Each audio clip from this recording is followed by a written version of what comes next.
All right, this is section C called completing the square here. And what we want to be able to do by the end of this lesson is take an equation, a quadratic equation that's written in standard form, i.e. y equals ax squared plus bx plus c, and turn it into vertex form, y equals a times x minus h all squared plus k, using a process called completing the square.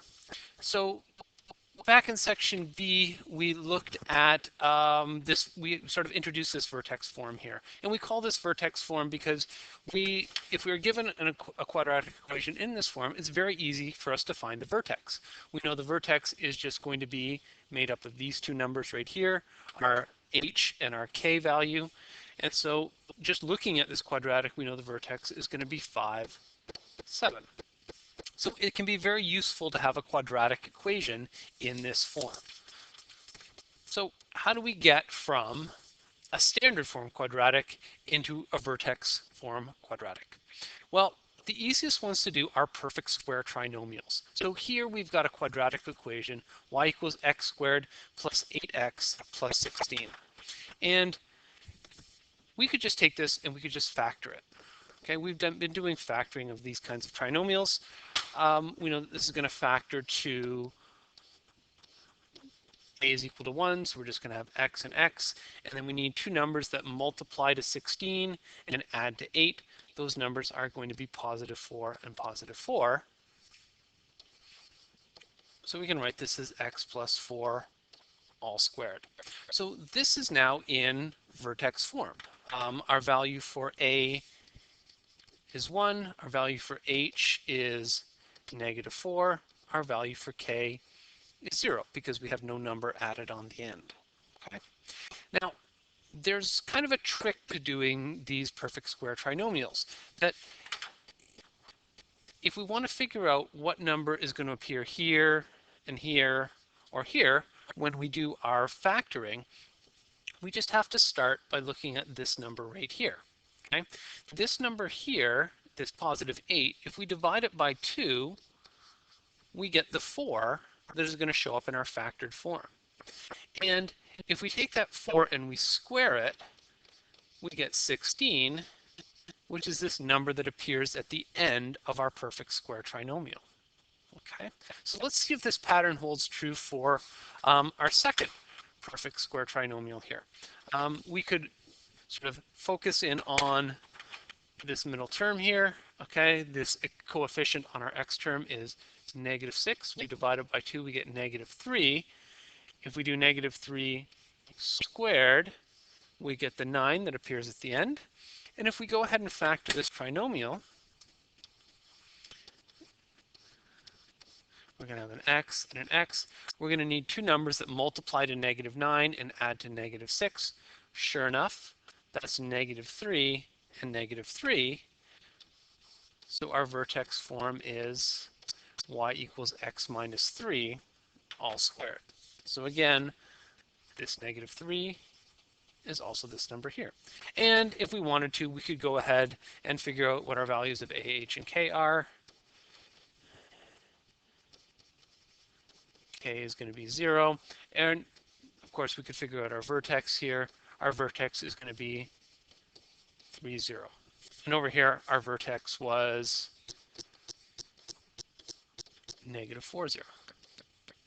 Okay, so we can use this little pattern that we've seen here and here to help us take things that are not perfect square trinomials and make them into perfect square trinomials so we can do this factoring. So if the quadratic is not a perfect square, we need to make it or part of it into a perfect square trinomial. And this is this process called completing the square. So we can take x squared plus 12x and we can turn it into a perfect square trinomial by adding a number onto the end. What is the number that we should add on to the end to make this a perfect square trinomial? Well, we can figure that out by using the pattern that we noticed on the previous slide. We take this negative 12, we divide it by 2 to get positive 6, and we're going to square that positive 6 to get 36. 36 is the number that we have to add on there. because then this thing is going to factor to x plus 6, or x plus 6 squared. Similarly, over here, if we have x squared minus 18x, the number that we have to add on to the end to make this a perfect square trinomial is going to be negative 18 divided by 2, negative 9. But then we take that negative 9 and we square it to get 81. And we want to add that 81 on the end. Because once that 81 is on there, we can factor this as, again, x minus 9 times x minus 9. And where does that negative 9 come from? Remember, that's our middle step here. Okay. And this, of course, becomes x minus 9 all squared. All right. So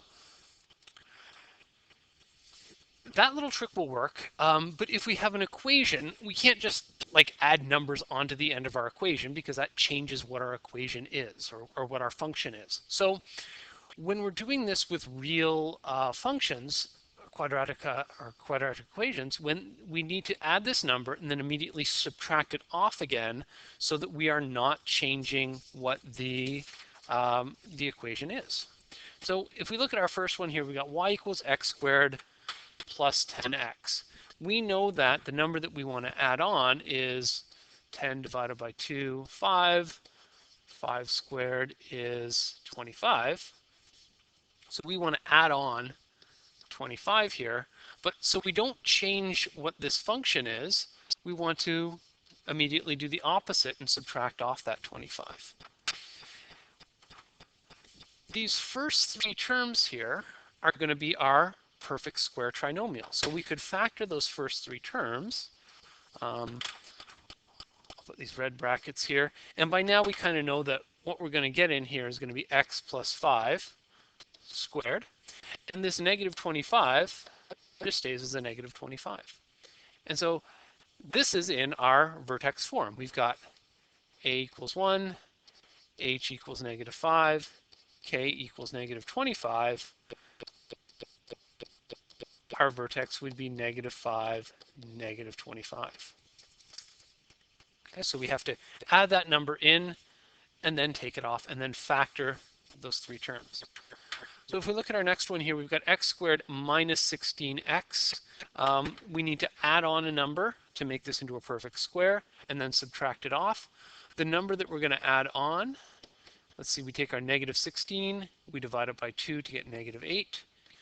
And then that negative 8 squared is 64. So we want to add on a 64 and then subtract off that 64. And then these first three terms are going to factor as our perfect square trinomial. We're going to need, let's keep the red brackets here just to keep everything clear. We need two numbers that add to negative 16 and multiply to 64. We know that both of those numbers are going to be negative 8. So it's going to be x minus 8 squared. And we still have the negative 64 sitting around. So our vertex here would be positive 8, 64. Positive 8 because we see a negative sign inside the brackets. Now, in these next two, we already have three terms. And we've got x squared minus 10x plus 27. We want to kind of ignore that last term, that 27. It's going to be these two terms in here that we want to turn into our perfect square trinomial.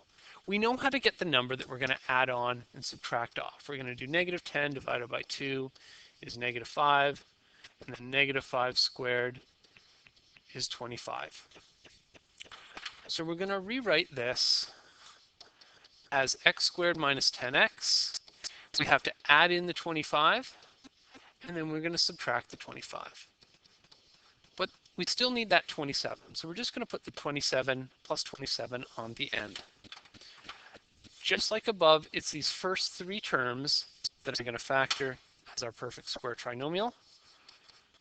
We're going to have x minus 5 squared, because we had negative 5 as that middle number. And then negative 25 plus 27 is going to be positive 2. So our vertex here is going to be 5, 2. All right. Same sort of thing with this next one here. We look at this, we've got that plus 10, but it's going to be these first two terms that we're going to turn into our perfect square. And we're going to turn them into the perfect square by taking the 4, dividing them by 2 to get positive 2, and then squaring that 2 to get 4, and adding that number on and subtracting it off. X squared plus 4x, we're going to add 4, and then we're going to subtract 4 right away. And we're going to still have that plus 10 on the end. So we're going to focus in on these three terms, which are going to factor as our perfect square trinomial. X plus 2 squared, and then our negative 4 plus 10 is positive 6. So our vertex here is going to be negative 2, 6. Now, in all of the examples that we've done so far, the coefficient on the x squared term has just been a 1. These have all been what we would have called simple trinomials when we were doing the factoring. What do we have to do if that a value, or that coefficient on x squared, is not equal to 1? Well, if a is not equal to 1, we have to factor out that value of a from those first two terms. So let's look at an example here as we go through these steps. We are going to focus in on these two terms. These are the two terms, the first two terms in our quadratic. These are the ones that we want to turn into the perfect square trinomial. So we want to get rid of that 2 on the x squared, and we're going to factor that out. X squared plus 6x. And again, it's those first two terms that we want to turn into that perfect square trinomial. So we can say, okay, I'm going to take that 6, I'm going to divide by 2 to get 3. 3 squared is going to be 9. And 9 is going to be the number that we're going to add on and subtract off to get our perfect square. So we've got that plus 6. We need to add on a 9, and we need to subtract a 9. Then these three terms are the ones that we are going to factor into our perfect square trinomial. So we're going to have 2, and then those first three terms factor to, we know that these are going to factor to now, these are going to be x plus 3 squared. And I'm just going to keep everything else the same. Now, we want to get rid of these black brackets that we have around the x plus 3 squared and the minus 9, and we can do that using the distributive property. The 2 gets multiplied by the x plus 3 all squared and by the negative 9. So this is going to become 2x plus 3 all squared. 2 times negative 9 is negative 18 minus 3, and then we can just combine those two numbers at the end. Negative 18 minus 3 is negative 21. So our steps: remove a as a common factor from the first two terms, the x squared and the x terms. We figure out what number we're going to add and subtract by dividing the x coefficient by 2 and squaring it. We add and subtract that number inside the brackets. Then we focused in on those first three terms and factored it as a perfect square trinomial. And then we made sure to multiply that negative 9, or that fourth term there, by a to bring it outside the brackets, and then we add or subtracted our last two terms. So let's take a look at another example here. We've got negative 2x squared plus 16x minus 7. Again, we want to focus in on these first two terms here, and they are going to be the ones that we turn into our perfect square trinomial. We have to start by factoring out that negative 2. So we'll have a negative 2 then an x squared minus 8x inside those brackets. We want to figure out what number we have to add or subtract in and subtract in here to get our perfect square trinomial. That number is going to be negative 8 divided by 2 is negative 4. Negative 4 squared is 16. So 16 is the number we have to add and subtract. Minus 8x plus 16 minus 16 minus 7. Then we know that these first three terms are our perfect square. So they are going to factor to x minus 4 all squared minus 16. And then multiply everything inside those brackets by the negative 2. We have negative 2x minus 4 squared. Negative 16 times negative 2 is 32. So we'll have 32 minus 7 at the end. And then y equals negative 2x minus 4 all squared plus 25 is in our vertex form. Okay. So one last one here that you might want to try on your own. So pause the video, try this one, and then follow along as I show you how to do it.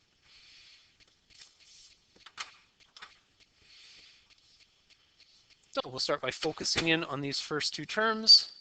We've got to factor out the 2.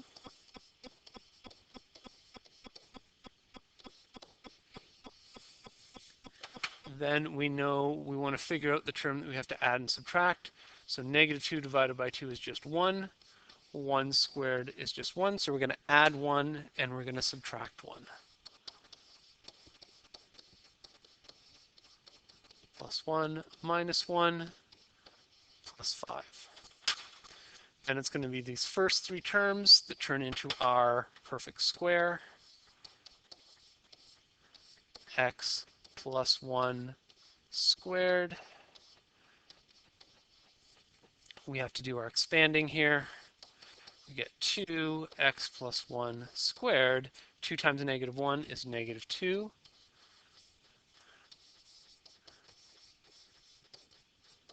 So just finishing it off, negative 2 plus 5 is positive 3. So our vertex here would be negative 1, positive 3.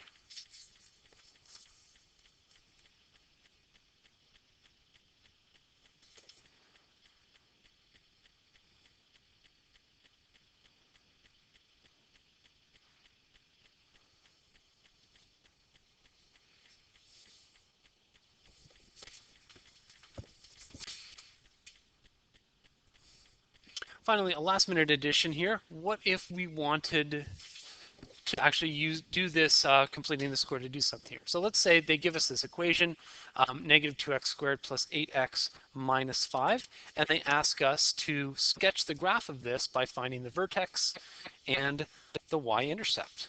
Well, our y-intercept is pretty easy. We know that we can get our y-intercept by setting x equal to 0.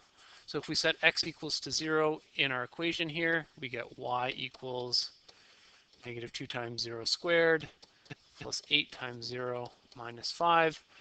That just works out to y equals negative 5. So our y-intercept is 0, negative 5. So if we wanted to, we could add this point onto our graph. 0, negative 5 is going to be right here. That's our y-intercept. To find the vertex, we would have to complete the square. So I'm going to factor out the negative 2. X squared minus 4x minus 5. I know that I'm going to have to add and subtract. Let's see, negative 2 divided by 2 is negative 4 divided by 2 is negative 2. Negative 2 squared is going to be 4. So I'm going to have to add 4 and subtract 4 inside the brackets. I'm going to take those first three terms and I'm going to factor them into a perfect square. That's going to be x minus 2 all squared. I'm going to bring that negative 4 out of the brackets. Plus 8. And then minus 5. And then positive 8 minus 5 is going to be, all of this stays the same, positive 8 minus 5 is going to be positive 3. So we know our vertex, now that we have this in vertex form, is going to be the point 2, 3.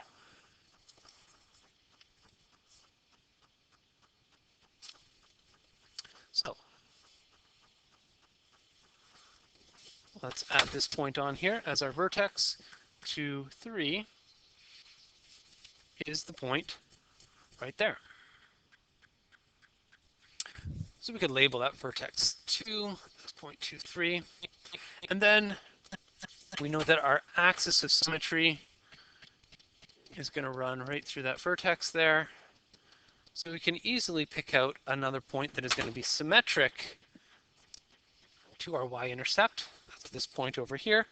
And we can just use those points to sketch the graph of our quadratic. Drawing a nice smooth curve through here and through there.